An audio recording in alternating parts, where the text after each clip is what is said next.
क्या आपको भी ट्रेडिंग के अंदर कैंडलस्टिक पैटर्न को एनालाइज करना और चार्ट पैटर्न को समझना बहुत ही टफ काम लगता है? तो आज मैं आपके लिए एक ऐसा सॉल्यूशन लाया हूं जिसकी हेल्प से आपको कैंडलस्टिक पैटर्न को समझने में बहुत ही आसानी होगी और एक ही पैटर्न के बेस पे आप मल्टीपल ट्रेड कर पाएंगे। क्योंकि आज जो सेटअप मैं आपको बताने जा रहा हूँ वह इतना पॉपुलर सेटअप है कि इसकी एक्यूरेसी ऑलमोस्ट 80% है और अक्सर हमें यह कहीं ना कहीं किसी न किसी चार्ट पर देखने को मिल ही जाता है। तो चलिए दोस्तों, देर न करते हुए आज का सेशन शुरू करते हैं। नमस्कार दोस्तों, मैं हूं गुलशन नामा और आप मेरे साथ जुड़ चुके हैं ट्रेडिंग टॉक के एक बेहतरीन सेशन पर।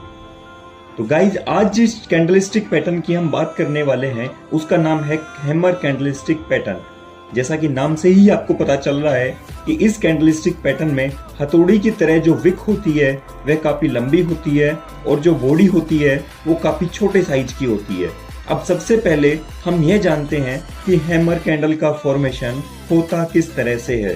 तो दोस्तों, जब सेलर प्राइस को नीचे ले जाने की कोशिश करते हैं तो प्राइस अपने ओपनिंग प्राइस से नीचे चला जाता है, लेकिन उसी टाइम उसी लेवल पर बायर्स एक्टिवेट हो जाते हैं और प्राइस को वापस ऊपर की तरफ पुश कर देते हैं।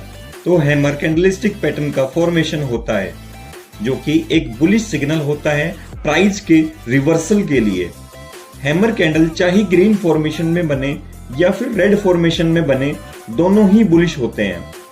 अब आप इस चार्ट पैटर्न को देखिए, यहाँ पर हमें प्राइस के अंदर कंटिन्यूअसली फॉल देखने को मिलता है, लेकिन नीचे एक लेवल पर जाकर प्राइस अचानक से रुक जाता है और हमें यहाँ पर एक हैमर कैंडल का फॉर्मेशन दिखाई देता है।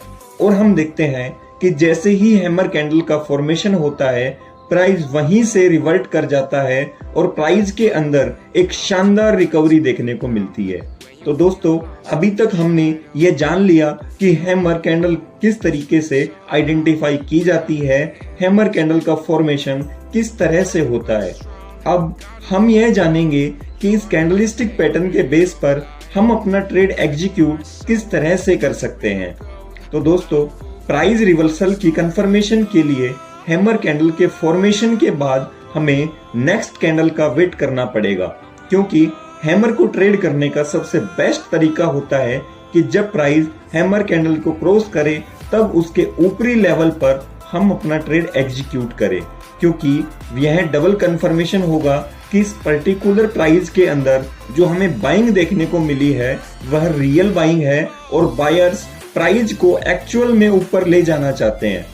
तो दोस्तों, इस तरह से हम हैमर कैंडल को ट्रेड करके एक अच्छा प्रॉफिट कमा सकते हैं। क्योंकि यह कैंडलस्टिक पैटर्न इतना पॉपुलर है कि हमें अक्सर किसी न किसी चार्ट पैटर्न पर देखने को मिल ही जाता है, तो केवल एक ही पैटर्न का यूज करके हम मल्टीपल टाइम ट्रेड कर सकते हैं और एक अच्छा प्रॉफिट अर्न कर सकते हैं। सो गाइज, आज की वीडियो में इतना ही। अगर आप ट्रेडिंग से रिलेटेड इसी तरह की इंफॉर्मेटिव वीडियोस रेगुलर देखना चाहते हैं तो आप मेरे चैनल को सब्सक्राइब कर सकते हैं। धन्यवाद।